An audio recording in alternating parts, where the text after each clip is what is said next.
ಮಕ್ಕಳು ಸ್ಕೂಲಿಂದ ಬಂದ ತಕ್ಷಣ ಸಾಯಂಕಾಲ ಬಿಸಿ ಬಿಸಿ ಈ ರೀತಿ ಪನ್ನೀರ್ 65 ಮಾಡಿ ಇಷ್ಟಪಟ್ಟು ತಿಂತಾರೆ. ತುಂಬ ರುಚಿಯಾಗಿರುತ್ತೆ. ಕಡಿಮೆ ಸಮಯದಲ್ಲಿ ತುಂಬ ಈಸಿಯಾಗಿ ಮಾಡ್ಬೋದು. ಹಾಗಾಗಿ ಈ ರೆಸಿಪಿನ ನೀವು ಮಿಸ್ ಮಾಡದೆ ಈ ರೀತಿ ಮಾಡಿ ಮಕ್ಕಳಿಗಾಗಿ ಮಾಡಿ ಅಂತ ಹೇಳ್ತಾ, ಬನ್ನಿ ಯಾವ ರೀತಿ ಮಾಡೋದು ಅಂತ ನೋಡೋಣ. ಇಲ್ಲಿ ನಾನು ಪನ್ನೀರ್ ತೊಗೊಂಡಿದ್ದೀನಿ. ಈ ಪನ್ನೀರ್ ನಾನು ಮೊದಲು ಈ ರೀತಿ ಕಟ್ ಮಾಡಿಕೊಂಡು ನೋಡಿ, ಮೊದಲು ನಾನು ಪನ್ನೀರ್ ತೆಗೆದ ತಕ್ಷಣ ಅದನ್ನ ಹಾಗೆ ಯೂಸ್ ಮಾಡಲ್ಲ. ಸ್ವಲ್ಪ ನೀರಲ್ಲಿ ತೊಳೆದ್ಬಿಟ್ಟು ನಂತರ ನಾನು ಕಟ್ ಮಾಡ್ತೀನಿ. ಈಗ ನಾನು ಇದನ್ನು ಚಿಕ್ಕ ಚಿಕ್ಕ ಅಂದರೆ ಸೇಮ್ ಒಂದೇ ಸೈಜಲ್ಲಿ ಕಟ್ ಮಾಡ್ಕೊಳ್ಳೋಣ ಚೌಕಾಕಾರದಲ್ಲಿ. ಈ ರೀತಿಯಾಗಿ ಮಾಡ್ಕೊಂಡ್ಬಿಟ್ರೆ ಏನಂದರೆ, ಮಕ್ಕಳು ಸ್ಕೂಲಿಂದ ಬಂದಾಗ ದಿನ ಏನು ಸ್ನ್ಯಾಕ್ಸ್ ಕೊಡಬೇಕು ಅಂತ ತಾಯಂದ್ರಿಗೆ ತುಂಬ ಟೆನ್ಷನ್ ಇರುತ್ತೆ ಅಲ್ವಾ. ಅವಾಗ ಕೆಲವೊಂದು ಸಲ ನಾವು ಈ ರೀತಿಯಾಗಿ ಹೆಲ್ದಿ ಪ್ರೋಟೀನ್ ರಿಚ್ ಅಂತಲೇ ಹೇಳ್ಬೋದು ಈ ರೆಸಿಪಿ. ಹಾಗಾಗಿ ನಾನು ಇವತ್ತು ಇದನ್ನು ಮಾಡ್ತಾಯಿದ್ದೀನಿ. ಪನ್ನೀರ್ ಈಗ ಕಟ್ ಮಾಡಿ ಇಟ್ಕೊಂಡಿದ್ದೀನಿ. ಈಗ ತೋರಿಸಿ ನೋಡಿ, ಈ ಸೈಜಲ್ಲಿ ಇರಬೇಕು. ಇಲ್ಲಿ 3 ಟೀ ಸ್ಪೂನಷ್ಟು ಕಾರ್ನ್ಫ್ಲೋರ್, 3 ಟೀ ಸ್ಪೂನಷ್ಟು ಮೈದಾ ಹಿಟ್ಟು, 3 ಟೀ ಸ್ಪೂನಷ್ಟು ಅಕ್ಕಿ ಹಿಟ್ಟು, ಅರ್ಧ ಟೀ ಸ್ಪೂನಷ್ಟು ಅಚ್ಕಾರದ ಪುಡಿ, ಸ್ವಲ್ಪ ಅರಿಶಿನ, ಅರ್ಧ ಟೀ ಸ್ಪೂನ್ ಜೀರಿಗೆ ಪುಡಿ, ಅರ್ಧ ಟೀ ಸ್ಪೂನ್ ಧನಿಯಾ ಪುಡಿ, ಸ್ವಲ್ಪ ಗರಂ ಮಸಾಲ, ರುಚಿಗೆ ತಕ್ಕಷ್ಟು ಉಪ್ಪು ಹಾಕೋಬೇಕು. ಸ್ವಲ್ಪ ನೀರು ಹಾಕ್ಕೊಂಡು ಈಗ ಕಲಿಸ್ಕೊಳ್ಳೋಣ. ಮೊದಲು ಸ್ವಲ್ಪನೇ ನೀರು ಹಾಕ್ಕೊಳ್ಳಿ. ಒಂದೇ ಸಲ ಸ್ವಲ್ಪ ನೀರು ಜಾಸ್ತಿ ಹಾಕ್ಬಿಟ್ರೆ ಏನಾಗುತ್ತೆ, ಅಳಕಾಗ್ಬಿಟ್ರೆ ಅಷ್ಟು ಚೆನ್ನಾಗಿರಲ್ಲ.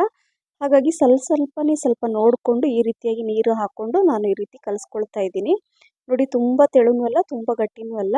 ಇಲ್ಲಿ ನೋಡಿ, ಈ ಥರ ನಿಮ್ಗೆ ಗೊತ್ತಾಗುತ್ತೆ ಕಲಿಸುವಾಗ. ನೋಡಿ, ಈ ರೀತಿಯಾಗಿ ಇರಬೇಕು. ನೋಡಿ, ಇದು ಪರ್ಫೆಕ್ಟಾಗಿ ಈಗ ರೆಡಿಯಾಗಿದೆ. ಈ ಥರ ಕಲಿಸ್ಬಿಟ್ಟು ಈಗ ನಾನು ನೋಡಿ ಈ ರೀತಿಯಾಗಿ ಬಂದರೆ ಏನಾಗುತ್ತೆ, ತುಂಬ ಚೆನ್ನಾಗಾಗುತ್ತೆ. ಈಗ ಹೆಚ್ಚಿರುವಂತಹ ಪನ್ನೀರನ್ನು ನಾನು ಇದರಲ್ಲಿ ಹಾಕ್ಕೊಳ್ತಾ ಇದ್ದೀನಿ. ನೋಡಿ, ಈ ರೀತಿ ಮಾಡಿಕೊಂಡು ನೀವು ಕಲಿಸ್ಬಿಟ್ಟು ಸ್ವಲ್ಪ ಹೊತ್ತು ಒಂದು ಅರ್ಧ ಗಂಟೆ ಬೇಕಾದ್ರೆ ಹಾಗೆ ಕೂಡ ಇಡ್ಬೋದು, ಟೈಮ್ ಇದ್ದರೆ. ಟೈಮ್ ಇಲ್ಲ ಅಂದರೆ ನೀವು ಡೈರೆಕ್ಟ್ ಫ್ರೈ ಕೂಡ ಮಾಡ್ಬೋದು. ನಾನು ಒಂದು 10 ನಿಮಿಷ ಮುಚ್ಚಿಟ್ಟಿದ್ದೆ. 10 ನಿಮಿಷದ ನಂತರ ಈಗ ನಾನು ಗ್ಯಾಸ್ ಫ್ಲೇಮನ್ನು ಆನ್ ಮಾಡಿಬಿಟ್ಟು ಎಣ್ಣೆ ಕೂಡ ಹಾಕಿಟ್ಟಿದ್ದೀನಿ. ಎಣ್ಣೆ ಬಿಸಿ ಆಗ್ತಾ ಇರುತ್ತೆ. ಅಷ್ಟರಲ್ಲಿ ಎಣ್ಣೆ ಬಿಸಿ ಹೈ ಫ್ಲೇಮಲ್ಲಿ ಇಟ್ಕೊಂಡು ಎಣ್ಣೆ ಬಿಸಿ ಆಗಲಿ. ನಂತರ ನಾವು ಒಂದೊಂದಾಗಿ ಈ ರೀತಿಯಾಗಿ ಹಾಕ್ಕೋಬೇಕು, ಲೋ ಮೀಡಿಯಮ್ ಫ್ಲೇಮಲ್ಲಿ ಇಟ್ಕೊಂಡು. ಯಾಕಂದರೆ ಹೈ ಫ್ಲೇಮಲ್ಲಿ ಇಟ್ಕೊಂಡು ನೀವು ಬೇಗ ಫ್ರೈ ಮಾಡಿಬಿಟ್ರೆ ಏನಾಗುತ್ತೆ, ಅಷ್ಟು ರುಚಿಯಾಗಿರಲ್ಲ. ಸ್ವಲ್ಪ ನಿಧಾನಕ್ಕೆ ಲೋ ಮೀಡಿಯಮ್ ಫ್ಲೇಮಲ್ಲಿ ನಿಧಾನಕ್ಕೆ ಇವು ಫ್ರೈ ಮಾಡ್ಕೋಬೇಕು. ತುಂಬ ಕ್ರಿಸ್ಪಿಯಾಗಿ ಬರುತ್ತೆ, ರುಚಿ ಕೂಡ ಹೆಚ್ಚಾಗುತ್ತೆ. ಸೊ ಇದೇ ರೀತಿಯಾಗಿ ನೋಡಿ, ಎಲ್ಲ ಪನ್ನೀರನ್ನು ನಾನು ಈ ಥರ ಹಾಕ್ಕೊಂಡು ಸ್ವಲ್ಪ ಅಗಲವಾದ ಪಾತ್ರೆಯಲ್ಲಿ ನೀವು ಎಣ್ಣೆ ಹಾಕ್ಕೊಂಡ್ರೆ ಏನಾಗುತ್ತೆ, ಎಲ್ಲ ಬೇಗನೆ ಆಗುತ್ತೆ ಫ್ರೈ. ಸ್ವಲ್ಪ ಚಿಕ್ಕ ಪಾತ್ರೆ ಆದರೆ ತುಂಬ ಟೈಮ್ ತೊಗೊಳುತ್ತೆ. ಹಾಗಾಗಿ ನಾನು ಈ ರೀತಿ ಅಗಲವಾದ ಪಾತ್ರೆಯಲ್ಲಿ ಹಾಕ್ಕೊಂಡು ಒಂದು 5ರಿಂದ 6 ನಿಮಿಷ ಲೋ ಮೀಡಿಯಮ್ ಫ್ಲೇಮಲ್ಲೇ ಫ್ರೈ ಮಾಡಿಕೊಂಡು ಈಗ ಒಂದು ಪ್ಲೇಟಲ್ಲಿ ತೆಗಿತಾ ಇದ್ದೀನಿ. ನೋಡಿ, ತುಂಬ ಬೇಗ ಆಗುತ್ತೆ. ಒಂದು 5ರಿಂದ 6 ನಿಮಿಷದಲ್ಲೇ ಆಗುವಂಥ ರೆಸಿಪಿ ಅಂತ ಹೇಳ್ಬೋದು. ನೋಡಿ, ಎಲ್ಲ ಪನ್ನೀರ್ ನಾನು ಫ್ರೈ ಮಾಡಿ ಈಗ ಒಂದು ಪ್ಲೇಟಲ್ಲಿ ತೆಗಿತಾ ಇದ್ದೀನಿ. ಇದರಲ್ಲಿ ಸ್ವಲ್ಪ ನಾನೀಗ ಕರಿಬೇವನ್ನ ಹಾಕ್ಕೊಳ್ತೀನಿ. ನಾನು ಕರಿಬೇವು ಸೊಪ್ಪು ಒಣಗಿಸ್ಬಿಟ್ಟು ಇಟ್ಕೊಂಡಿದ್ದೆ, ಅದನ್ನೇ ನಾನು ಫ್ರೈ ಮಾಡ್ಕೊಳ್ತೀನಿ. ತುಂಬ ಕ್ರಿಸ್ಪಿಯಾಗಿ ಬರುತ್ತೆ, ಫ್ಲೇವರ್ ತುಂಬ ಚೆನ್ನಾಗಿರುತ್ತೆ. ಈ ರೀತಿಯಾಗಿ ನಾನು ಈ ಥರ ಫ್ರೈ ಮಾಡಿಕೊಂಡು ಇದರಲ್ಲಿ ಹಾಕ್ತಾಯಿದ್ದೀನಿ. ನೋಡಿದ್ರಲ್ಲ ಫ್ರೆಂಡ್ಸ್, ತುಂಬ ಈಸಿಯಾಗಿ ಈ ಪನ್ನೀರ್ 65 ಮನೆಯಲ್ಲೇ ಮಕ್ಕಳಿಗಾಗಿ ಸ್ಕೂಲಿಂದ ಬಂದಾಗ ಈ ರೀತಿಯಾಗಿ ಮಾಡಿಕೊಡಿ. ತುಂಬ ಸುಲಭ ಅಲ್ವಾ. ನೋಡಿದರೆ ನೀವು ತುಂಬ ಕಡಿಮೆ ಇಂಗ್ರೀಡಿಯೆಂಟ್ಸಲ್ಲಿ ಮಾಡ್ಬೋದು. ನೋಡಿ, ಕರಿಬೇವು ಕೂಡ ಎಷ್ಟು ಕ್ರಿಸ್ಪಿಯಾಗಿದೆ. ಇದು ಕೂಡ ಮಕ್ಕಳು ತಿಂತಾರೆ ಈ ಥರ ಮಾಡಿಕೊಟ್ರೆ.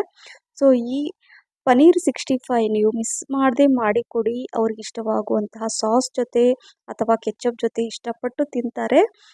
ಈ ರೆಸಿಪಿ ನಿಮಗೆ ಇಷ್ಟ ಆಗಿದ್ದರೆ ಲೈಕ್, ಶೇರ್, ಕಮೆಂಟ್ಸ್ ಮತ್ತು ಸಬ್ಸ್ಕ್ರೈಬ್ ಮಾಡೋದನ್ನು ಮರಿಬೇಡಿ. ನಿಮ್ಮ ಫ್ರೆಂಡ್ಸ್ ಮತ್ತು ಫ್ಯಾಮಿಲಿ ಕೂಡ ಶೇರ್ ಮಾಡಿ. ಹಾಗೆ ನನ್ನ ಫೇಸ್ಬುಕ್ ಪೇಜ್ ಫಾಲೋ ಮಾಡೋದನ್ನು ಮರಿಬೇಡಿ. ನೋಡಿ, ಈ ರೀತಿಯಾಗಿ ಬಿಸಿ ಬಿಸಿ ಮಕ್ಕಳಿಗೆ ನಾನು ಬಂದ ತಕ್ಷಣ ಕೊಟ್ಟೆ, ಎಷ್ಟು ಎಂಜಾಯ್ ಮಾಡಿ ತಿಂದರು ಅಂದರೆ ತುಂಬ ಇಷ್ಟಪಟ್ಟರು. ಒಂಥರ ಸರ್ಪ್ರೈಸಾಗಿ ಆವಾಗವಾಗ ಮಕ್ಕಳಿಗೆ ನಾವು ಹೊರಗಡೆ ತಂದು ತಿನ್ನಿಸೋದಕ್ಕಿಂತ ಮನೆಯಲ್ಲೇ ಈ ರೀತಿಯಾಗಿ ಮಾಡಿಕೊಟ್ರೆ ಹೆಲ್ದಿಯಾಗೂ ಇರುತ್ತೆ ಮತ್ತು ಹೈಜಿನಿಕ್ ಆಗೂ ಇರುತ್ತೆ ಅಂತ ಹೇಳ್ತಾ ಇದ್ದೀನಿ. ಸೊ ಇದು ಮಕ್ಕಳಿಗೆ ಇಷ್ಟ ಇಲ್ಲ ಅಂತ ಹೇಳೋಕ್ಕೆ ಚಾನ್ಸೇ ಇಲ್ಲ, ಅವರಿಗಂತೂ ತುಂಬ ಇಷ್ಟ ಆಗುತ್ತೆ. ಹಾಗಾಗಿ ಮಿಸ್ ಮಾಡದೆ ಮಾಡಿ ಅಂತ ಹೇಳ್ತಾ, ಮತ್ತೆ ಇನ್ನೊಂದು ಆರೋಗ್ಯಕರವಾದ ರೆಸಿಪಿ ಜೊತೆ ಸಿಗ್ತೀನಿ. Thank you for watching. Bye, take care.